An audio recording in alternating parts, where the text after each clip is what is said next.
So Sundance Leisure Thundercars, Tony Frezzo trying to lock up his second title in the last 5 seasons. He was the champion in 2021. 46-point advantage. Looks like he will be the champion this year, but we still have a feature to decide. Corey Valade wants to get his 8th win of the year, and by the way, if he does, it'll be 4 in a row. The last time a driver won 4 in a row in this division was the 2021 track champion, Tony Frezzo, that year. And we're green.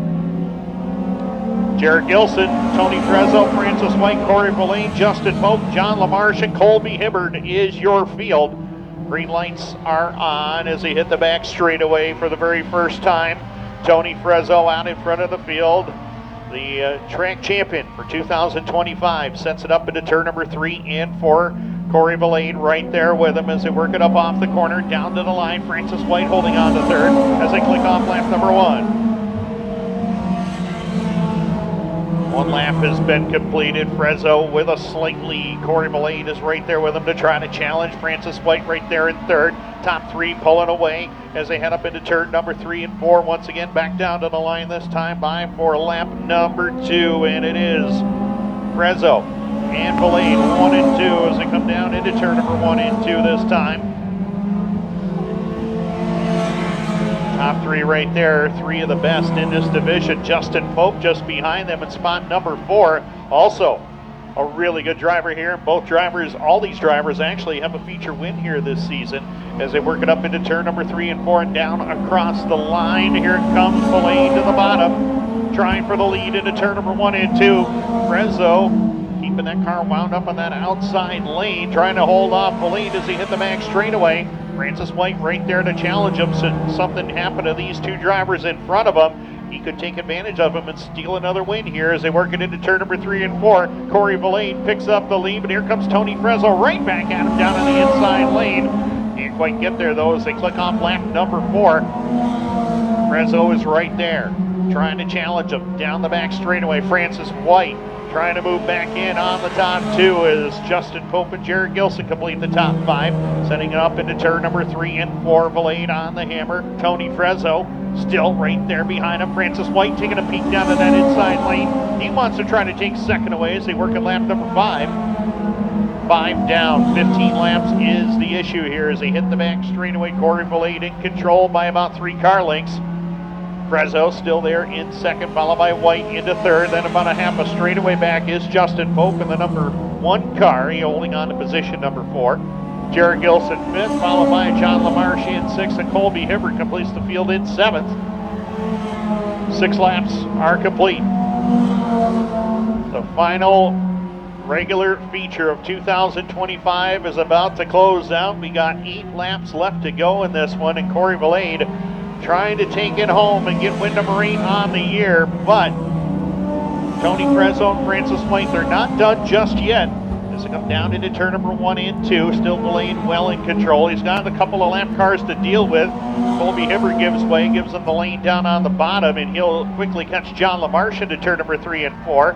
As they work it off the turn, Corey Valade looks like he is well in command of this field. Could he get his 4th in a row and 8th of the season? We'll find out shortly. Corey Valade still out in front, and he's really opened things up. He's trying to bid a pleasant good evening to the 22 of Tony Frezzo, as he has really expanded his lead, but the battle's on for the number 2 spot. Here's White on the inside, and Francis will take over the number 2 spot. White moving to the inside of the 68L of John Lamarche as they come down the front stretch. It is still Valade up in front. Francis White is up to second now. And Sparks, and something has let loose on the 22 of Tony Frezzo. Something's broke down here in front. We saw the sparks coming from out from underneath the car, and wow, you don't like to end your season like that, Tim. No, not at all. And Tony Frezzo, of course, he came into tonight with a 46-point lead over Corey Valade, and of course with the amount of cars we had in this field tonight, really not any way he could have made up the difference on that point advantage. Let's see, how many cars did we have out there? We had, 7 cars out there, so Tony really doesn't have much to worry about as far as the championship is concerned, but still, Hey, he you don't wanted want to a broken race car either. No, yeah. that's not a. That's something you don't want to do. Nope, not at all. I don't know sparks where they're coming from. Maybe a drive shaft. I don't know. That a lot of sparks, and Tony shut it right down, and we saw a puff of blue smoke out of there too. That isn't good. Not at all. And Tony, of course, a lot of wins here at Can-Am in his career. In the Thundercar division, coming into this season, Tony 14 career wins here at Can-Am. He's had a lot of them. And when he certainly travels, has. he does well with that car too. Absolutely. Seen him take some trips to Mohawk and have some success Yes, there. he Has some wins there. Was in line to win the track title there last year, but some problems at the end of the year halted him from doing that. But going to get a little redemption here at Can-Am. He's going to get the big trophy at the end of the year. How about Corey Valade and Justin Polk coming all the way up from Rome, New York to run with us? Corey's been here pretty well every week. The only week that he missed was when he went to Kokomo Speedway to run in the event there for sport compact cars that paid $100,000 to win, and had a good time down there. So it was quite the experience, but happy to be back on home turf. Now they also are another couple that go by a Speedway to get here. Away they go, and Valade up in front, and Francis White. My goodness, they're dropping out here. Just unbelievable. It seems like you get to the number 2 spot and things start to happen to you. And Francis White is stopped up here in the number 1 turn. Caution coming out. And seems like when you get to second place, I don't know what happens. I would dark want to shadow falls over you or something here. I'll tell you what.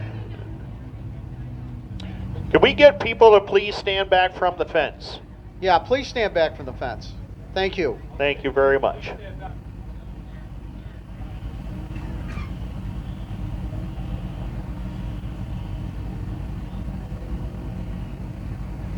Yeah. And Justin Pope up on the outside, entertaining the thought of going up to first out there, but Valade got right back on it again, and he will take that lead once again. He opens up about a 2 to 3 car length lead over Justin Pope, who sits there in second. So the 2 Rome, New York fellas will go at it out there for the number 1 and number 2 spot as they come off the turn. Valade still in front. Pope is back there in the number 2 spot. Then comes Jared Gilson in the 22 out there. Down the backstretch they go. And it's still Valade up in front in the 21V. Then a gap of about 4 more. Back to Justin Pope. So the Battle of Rome, New York is on right here between these two. Jared Gilson still sits there in the number 2 spot. Then comes the 68L of John Lamarche and the 28 of Colby Hibbard. Round they come off that number 4 turn, and it's still Valade up in front. Justin Pope in pursuit, but Valade has opened up now about a 6 or 7 car length lead over his nearest competitor with 12 laps completed. Valade in front with 2 laps to go, coming down to complete lap number 13. Justin Pope sits there in the number 2 spot. Jared Gilson is back there in 3rd. John Lamarche trying to hold on to 4th here. Lamarche off the pace a bit. And he's got some company as Colby Hibbard trying to get by him. Around they come. White flag is out from our young starter. And Valade up in front. He's got a comfortable lead over Justin Pope, who sits in 2nd. Jared Gilson sits back in 3rd. The battle for 4th, John Lamarche still trying to hold off the 28 of Colby Hibbard. Coming around, checkered flag is out for the 21V. of Corey Valade. Second will go to the 27 of Justin Pope. Then Jared Gilson will finish in third. The battle is still on for that fourth and fifth spot as they come off the number 4 turn. And John Lamarche is going to try to hang on, and Lamarche will finish in fourth. And of course, 8 wins on the season, the last 4 in a row. The last time somebody won 4 in a row was Tony Frezzo. You believe it or not? Yeah, I didn't know that. Actually, that's a good thing to know. I didn't know that. Evaluate your season overall here. I mean, you started off the year pretty hot, and then, of course, you had to miss a race with us. But overall, 8 wins, I mean, a big year for you. Yeah, it's been a really good year here. Just about anywhere I go lately, running up front, not winning them all, but competitive. And that's all you can ask for in a race car, you know. Absolutely. Any sponsors you want to thank? Yeah, definitely J&L Paving and Silicone of Rome, New York. They are huge for the income side of it. My family, my wife, everybody that lets and helps me do it. That's about it. Congratulations on a big year here, 8 wins. Nothing to hang your head about, man. Great job. Thanks a lot. All right, Corey Valade.